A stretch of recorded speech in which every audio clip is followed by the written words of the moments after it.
Here I want to analyze a transaction or analyze a few transactions using the accounting equation so that I demonstrate how it works and how it is used.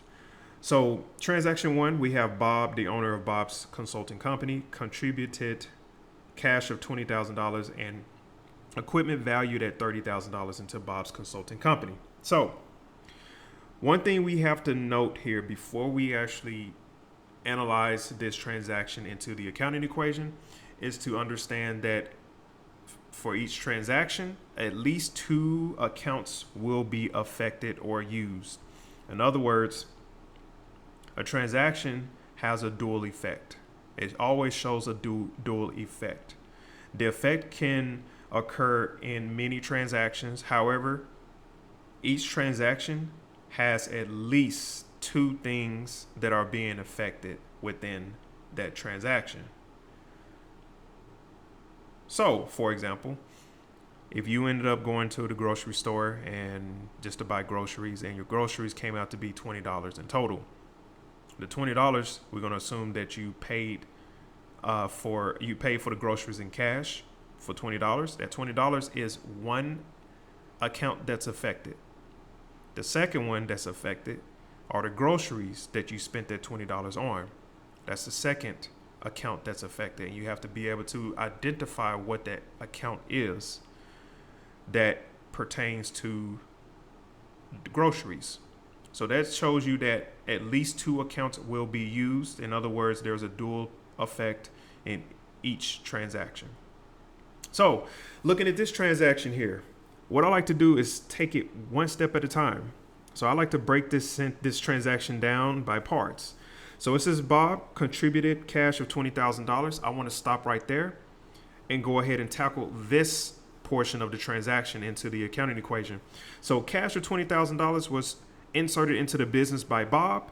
Well, this means that we have to figure out, okay, we know cash is inserted into the business. So we know that that's something that's affected. So that's one thing. Number two, we got to know what type of account is cash. Or cash is an asset. So, which means that we're going to list cash underneath the asset section for $20,000, a plus $20,000, because Bob contributed cash into Bob's consulting company. Now we can read on. So, Bob contributed equipment valued at $30,000 into the business as well. So we can stop right there. Well, equipment was also contributed into the business, which means that we have to figure out now what does equipment, what type of account equipment is. And equipment is indeed an asset. So that account is going to be a plus $30,000. All right, so equipment indeed is an asset because when you have equipment, when you use equipment, you're using it to produce something, and whatever you're producing is something that you are expecting to benefit from what you're producing, and what you produce is from that equipment, which is why the equipment is an asset. So, and that's it as far as with this transaction. Now we got to look at the accounting equation.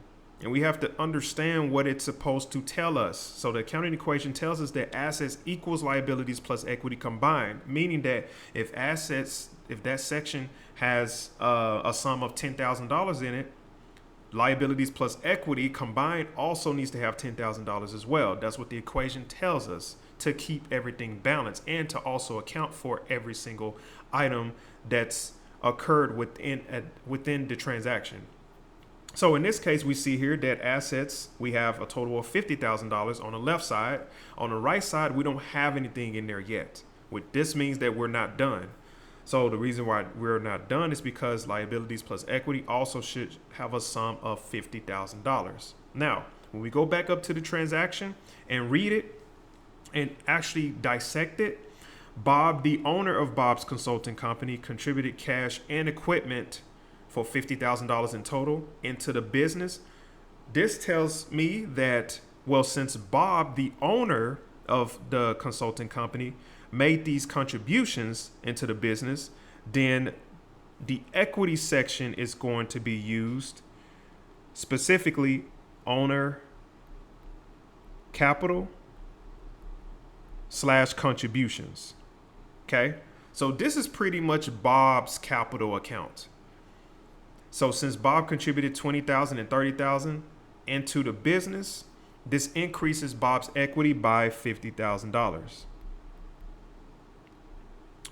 Now, are we balanced? Yes, because on the left side, assets totaled out to be $50,000 matches or equals the right side of $50,000, which is our liabilities plus equity combined. And yes, liabilities, that's zero. That's fine. As long as we have $50,000 in total on the right side, liabilities plus equity, we are good to go. We have confirmed that these are the right accounts that needs to be used for transaction 1, and we can move on. Now the next transaction. Bob's consulting company paid $2,000 to rent out a facility for the month. Okay. So I know you don't see anything here that says cash, but whenever you see something that says paid, whatever amount, that means that cash is involved.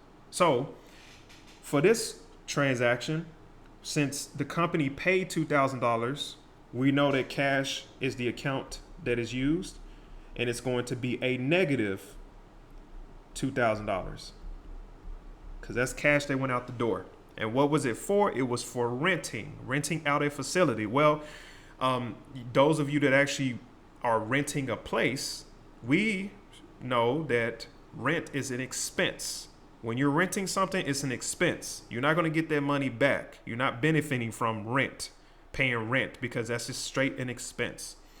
Okay, you're not using your, let's just say your condo, apartment, or townhome or house. If you're renting it out, you're not using it for business purposes. So you're not benefiting from it. So that's a straight expense. So as we know in the accounting equation, when it comes to rent, well, first we have to figure out what type of account it is. And I already mentioned it's an expense. We have to figure out, where does it belong in the accounting equation? Is it an asset? No. Liability? No, because we already spent the cash on it. Is it equity? Yes, it falls underneath the equity section.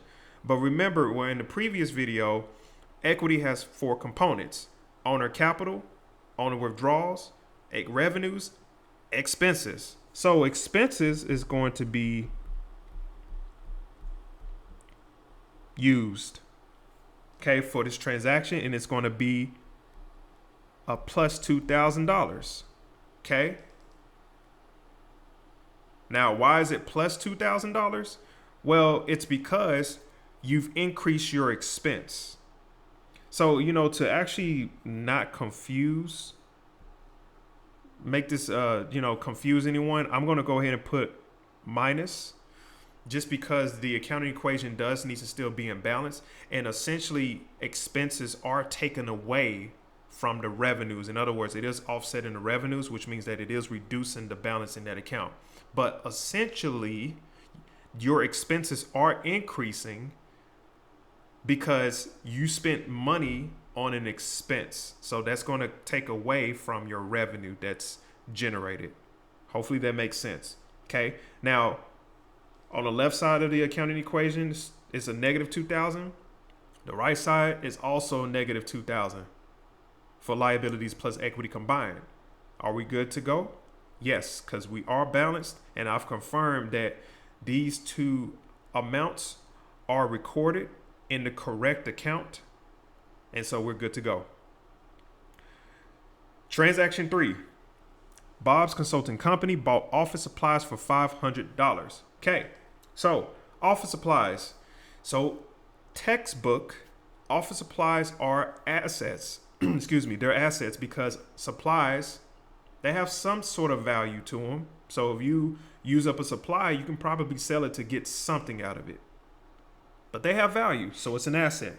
So office supplies, I'm going to list it underneath assets. Office supplies. Okay, it's going to be for $500, a plus. Okay, since you bought office supplies, you bought it with cash because you bought it. So cash is going to be a negative $500 because you spent $500 to acquire the office supplies. Now you notice that nothing happened on the right side of the accounting equation. That's fine. But because nothing happened on the right side of the accounting equation for this transaction, we have to understand that on the left side of the accounting equation, that ultimately it still needs to be zero. This transaction needs to show that nothing was affected by this transaction in the accounting equation. And as you can see, that is the case. One asset went down, which is cash. Another asset went up, which is office supplies. So those wash each other out, which means that the accounting equation is still balanced. Now we can move on to transaction 4.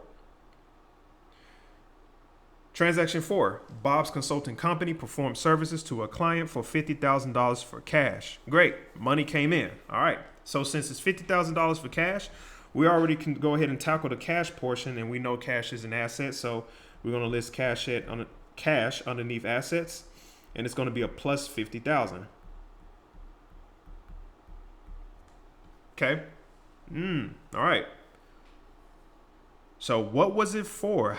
Why did Bob receive cash for $50,000? Well, Bob Consulting Company received cash for $50,000 because they performed services to a client.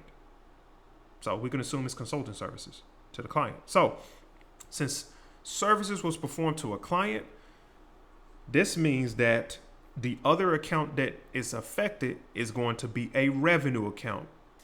Okay, whether it's service revenue, consultant revenue, we know that it's an actual revenue account.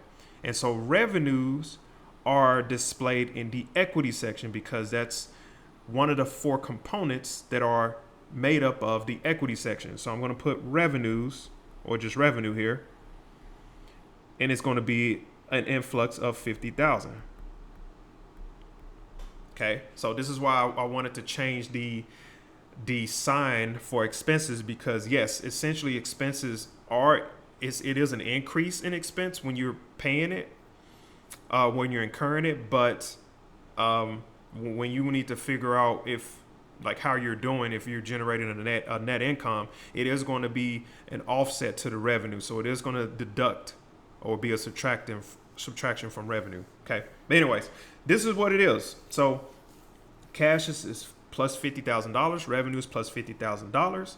And are we good to go? Yes, we are. The accounting equation balances. Assets shows $50,000. Liabilities plus equity also shows $50,000. So I wanted to keep this simple and actually just analyze these few transactions in the accounting equation, specifically just using cash, because I think it's easier to understand how to use the accounting equation when you're using cash, because cash is really everything. I keep saying I'll say me. I use my debit card sometimes and my credit card sometimes. And so what's in your debit card is all cash. What's on your credit card is just credit, So it's easy to keep track. It's easy to understand something when you're focused on one particular account.